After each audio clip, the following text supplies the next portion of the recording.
Ao longo da história, a humanidade tem lutado com uma miríade de pecados. Entre eles, há um pecado tão penetrante, tão sedutor, que muitas vezes passa despercebido, mesmo quando ela tece seu caminho no tecido de nossas vidas. Este pecado não é apenas um ato, é uma força insidiosa, uma presença sutil, mas poderosa, que mina nossa própria essência. É o pecado mais viciante do mundo. É um pecado que aprisiona as pessoas.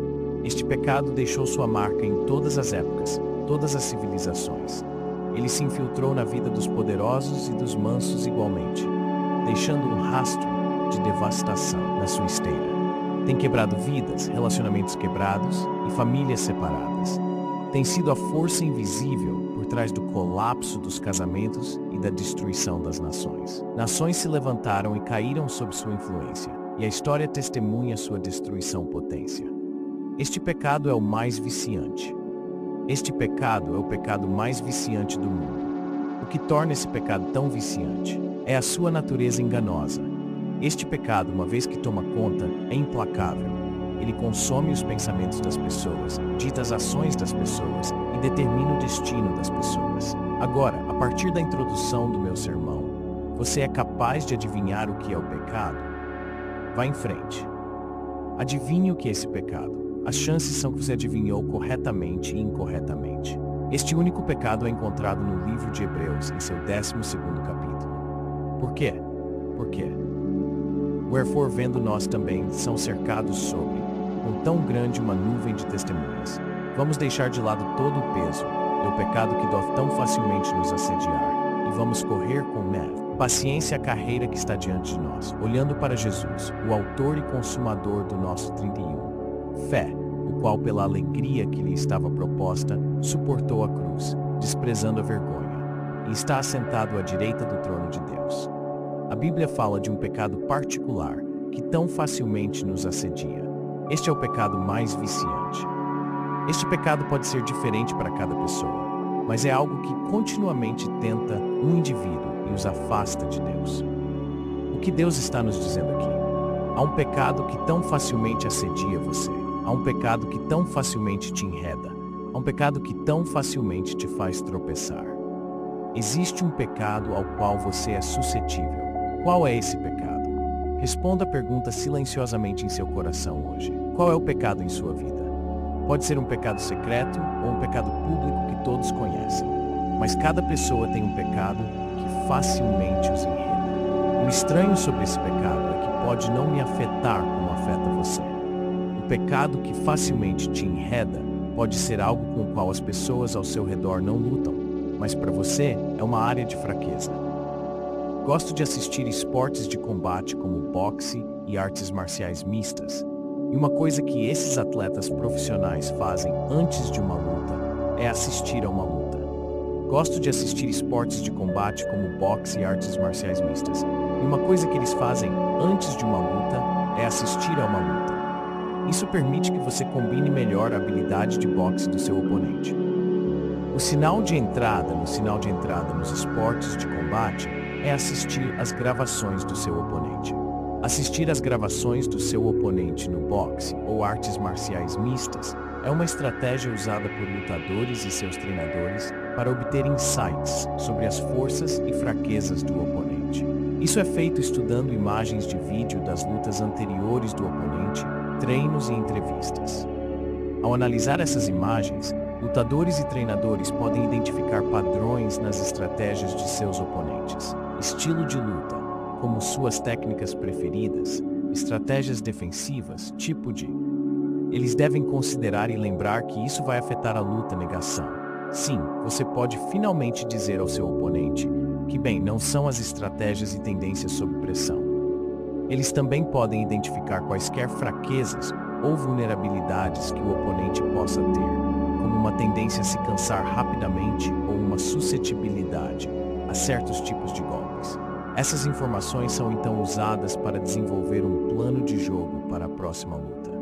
Lutadores e treinadores podem adaptar seu treinamento para mirar especificamente nas fraquezas do oponente e podem desenvolver estratégias para explorar as tendências do oponente no ringue ou na jaula. E eu acredito que é isso que Satanás faz com os seres humanos. Satanás te odeia e está pronto para explorar você e expor suas fraquezas. Ele observa vídeos sobre você no sentido de que ele sabe o que o pecado que tão facilmente vos enreda. Satanás tem um plano de jogo do seu plano de ataque sobre como destruir você. Satanás nunca irá tentá-lo com algo que você não tenha propensão a querer. Não estou dizendo que você só será tentado a cometer este pecado, no entanto. A oportunidade de cometer o pecado que facilmente vos enreda será apresentada a você muito mais do que outros pecados. Pense por um momento. Qual é esse pecado em sua vida? Seja honesto consigo mesmo. Qual é esse pecado para você? É o orgulho? Algumas pessoas são tão cheias de orgulho que são um pesadelo de se estar perto. Todos simplesmente não gostam de lidar com elas, porque elas sempre estão certas. Casados há 20 anos e nunca uma vez você esteve errado sobre qualquer coisa. Casados há 20 anos e nunca uma vez você esteve errado sobre qualquer coisa. E nunca uma vez você disse as 3 palavras "eu sinto muito". Não há nada pior do que estar casado com uma pessoa orgulhosa, porque uma pessoa orgulhosa nunca pode admitir quando está errada. Uma pessoa orgulhosa nunca pode admitir quando faz algo errado. Eles apenas insistem mais. Deus está dizendo a você hoje para deixar de lado o seu orgulho. Vá salvar seu casamento hoje. E peça desculpas ao seu marido ou esposa. Você terá que prestar contas no dia do juízo pelo orgulho ao qual você está atualmente se apegando com carinho. Casamentos estão desmoronando. E uma das razões pelas quais os casamentos estão desmoronando é por causa do orgulho das pessoas. Deus está dizendo a você hoje para deixar de lado o seu orgulho. No entanto, ao mesmo tempo, há pessoas que não lutam com a questão do orgulho. Eles andam em humildade, mas isso porque o orgulho não é o pecado que facilmente os enreda. Para você, é o jogo? Vícios em jogos de azar são sérios. Agradeço a Deus que eu nunca tive problemas com jogos de azar, mas já pastoreei pessoas que tiveram e vi como o jogo pode agarrar uma vida. Como pode dominar a mente de alguém? E como pode dominar a mente de alguém? Para um homem adulto com responsabilidades agir de forma irracional.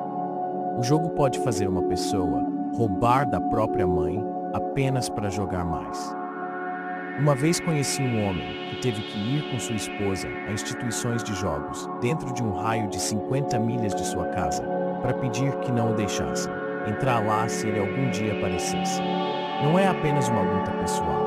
Afeta famílias, amigos e comunidades inteiras. O atrativo das riquezas rápidas, a emoção de correr riscos pode cegar um indivíduo para o valor do que já possuem. A ruína financeira é um resultado comum, mas o impacto emocional e relacional é ainda mais devastador. Quebra a confiança dentro das famílias, tensiona relacionamentos até o limite e pode deixar cicatrizes duradouras nas crianças que testemunham o caos. A ironia é que quanto mais se perde, mais desesperado se fica para ganhar. Tudo de volta, criando um ciclo vicioso difícil de quebrar. Será que é esse o pecado da dependência química? A dependência química é uma terrível adição. É um pecado que pode te tirar de casa. É um pecado que pode fazer você perder todos ao seu redor. É um pecado que fará você fazer qualquer coisa pela sua próxima dose. E quando digo qualquer coisa, quero dizer qualquer coisa. Essa adição não afeta apenas o indivíduo. Ela se espalha por toda a vida, afetando cada relacionamento e oportunidade. É um pecado que consome não apenas o corpo, mas também a mente, alma. Levar alguém ao pecado é uma terrível adição. A dependência química é uma terrível adição. A dependência química é uma terrível adição. É um pecado que pode te tirar de casa. É um pecado que pode te levar por um caminho de destruição e desespero. É um pecado que destrói o corpo. É um pecado que pode transformar as pessoas em zumbis literais. A busca pela próxima dose se torna um impulso implacável que ofusca tudo mais, frequentemente levando a atividades perigosas e ilegais. Famílias são despedaçadas, carreiras são destruídas e a essência da pessoa é erodida. Para você em sua vida, é o pecado que facilmente te enreda, a luxúria. Algumas pessoas que me ouvem agora têm lutado com a luxúria por décadas. A luxúria é o pecado que facilmente os enreda. Eles têm lutado assistindo vídeos imorais na má internet. Eles têm lutado com fornicação e adultério. São levados a fazer coisas que não querem fazer por causa da luxúria. Eles querem parar de viver estilos de vida promíscuos, mas não conseguem dizer não. Não querem se masturbar, mas não conseguem dizer não. Não querem assistir aquelas coisas ímpias na internet, mas não conseguem dizer não. Não querem se masturbar, mas não conseguem dizer não. Eles não querem fornicar, mas eles não podem dizer não. Eles não querem cometer adultério, mas eles não podem dizer não. No entanto, para algumas pessoas, a luxúria não é o pecado. Isso facilmente os assedia. O pecado tem uma natureza enganosa sobre ele. O pecado tem um antinatural, capacidade sutil de permanecer dormente por anos. O pecado tem a capacidade de enganar uma pessoa para fazê-los pensar que eles superaram esse pecado específico. E, na verdade, anos podem passar, e até décadas podem passar. Mas esse pecado não se foi. Está esperando que as circunstâncias certas se encaixem. Esperando. O pecado é paciente. Essa é a natureza enganosa do pecado. Isso vai acalmá-lo em uma falsa sensação de segurança. Uma falsa sensação de segurança de que você não precisa ser tão diligente em se proteger contra esse específico pecado mais. E como o tempo passa, você começa a baixar a guarda e acreditar que você tem vence este pecado. Os anos podem passar, décadas podem passar. Uma vez alinhadas as circunstâncias, a luxúria que estava dormente por anos pode atacar novamente com força total. E esta é a natureza enganosa de luxúria. Ele pode se esconder de você e fazer você acreditar que você não precisa se proteger contra ele, mas pode tirar sua família, fazer você se arrepender de suas decisões e destruir sua saúde, roube sua riqueza e tire sua paz de espírito. A luxúria ditará suas decisões, e eu testemunhei seu poder destrutivo durante minhas décadas no ministério. A luxúria descontrolada pode puxar uma pessoa para onde ela nunca quis ir. E eles podem se perguntar como terminaram num lugar tão baixo. A sede pode até levar as pessoas a fazer promessas que não podem cumprir e gastar todo o seu dinheiro, deixando-os em lágrimas, deixando-os divorciados, deixando-os em ruína financeira. Luxúria. Eu sempre pensei que com toda a destruição que a luxúria causa, deveria ser uma palavra mais longa. Como pode uma palavra tão pequena causar tanta destruição? L-U-S-T. Para você em sua vida isso é raiva do pecado? Você é alguém que luta com raiva, sempre no limite, onde a menor coisa pode empurrar você em um ataque de raiva. Toda a sua família e as pessoas ao seu redor, todos sabem pisar cuidadosamente ao seu redor, porque eles sabem que você é literalmente uma bomba relógio. No entanto, no mesmo fôlego, há pessoas que não lutam com raiva e raramente ficam com raiva. Eles não têm temperamento, nem têm propensão para raiva. Para algumas pessoas é preguiça. São algumas pessoas que lutam com a preguiça. Tudo o que eles querem fazer é dormir e dormir o dia todo. A menos que você tenha uma condição médica, 8 horas de sono por noite é uma quantidade adequada de sono. Eles planejam seu dia em torno do sono, porque são preguiçosos, dormindo 14 horas em um dia. A preguiça não é apenas expressa no sono, é expressa em não fazer o que você deveria fazer. Se há uma tarefa ou trabalho que você deve fazer, e você negligencia fazer esse trabalho para o simples razão de que vai exigir que você exerça uma grande quantidade de esforço, que é preguiça. Ainda em o mesmo fôlego, há pessoas que não lutam com a preguiça. Eles são trabalhadores, pessoas diligentes. Tudo o que fazem dão 100%. Tudo o que precisa ser feito, eles fazem. Todos os dias para que eles saiam da cama e sejam produtivos, é uma luta, porque a preguiça é o quê? Pecado que facilmente incute, para não dizer que eles nunca vão cometer qualquer outro pecado. No entanto, o pecado que facilmente os recebe é preguiça. Há um pecado, para algumas outras pessoas é cobiça, ganância, inveja, preguiça. Então, o pecado mais viciante do mundo é diferente para pessoas diferentes. Algumas pessoas por décadas têm lutado com a fornicação, outros com adultério, outras com mentiras. Em toda oportunidade, elas mentem. Há pessoas que não conseguem cometer nenhum outro pecado. Elas não conseguem cometer nenhum outro pecado. Há pessoas que lutam com o roubo. Uma vez soube de uma mulher que foi pega na igreja roubando a Bíblia de outro membro da igreja. As pessoas têm problemas com o pecado. Para você, roubar pode ser algo com que você nunca lutou, mas para essa mulher era sua área de fraqueza. Há pessoas que por décadas têm lutado com assistir vídeos imorais e profanos na internet. E este é o pecado mais viciante, com o qual estão lutando para superar. Pessoas diferentes lutam com diferentes pecados. E é por isso que estou aqui hoje para falar sobre o pecado que facilmente os envolve. Isso é uma realidade. Existem pessoas que lutam com pecados com os quais você não luta. Não seja tão rápido em apontar o dedo em julgamento aos outros.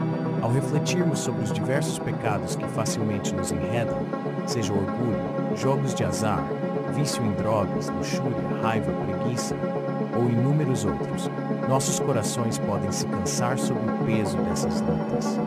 Mas, queridos irmãos e irmãs, não estamos sozinhos para enfrentar essas batalhas. É aqui que nosso olhar deve se voltar, onde nossa atenção deve se fixar. Olhamos para Jesus, o autor e consumador da nossa fé, como declarado em Hebreus 12:2. Lembre-se, é Jesus quem inicia nossa jornada de fé. Ele é a pedra angular, o alicerce sobre o qual nossa fé é construída. Sua vida, seus ensinamentos, seu sacrifício na cruz e sua ressurreição são o alicerce de nossa crença. Ele é o exemplo supremo de viver uma vida livre do jugo do pecado. Jesus não apenas inicia nossa jornada de fé, ele promete levá-la à conclusão. Ele é o consumador de nossa fé. Nele nossa fé encontra seu cumprimento e conclusão. Essa é uma verdade profunda para se apegar, especialmente quando nos encontramos lutando com pecados recorrentes. No meio de nossas batalhas com o pecado, devemos redirecionar nosso foco para Jesus. Quando nossos olhos estão fixos nele, as lutas e tentações que enfrentamos começam a perder seu domínio sobre nós.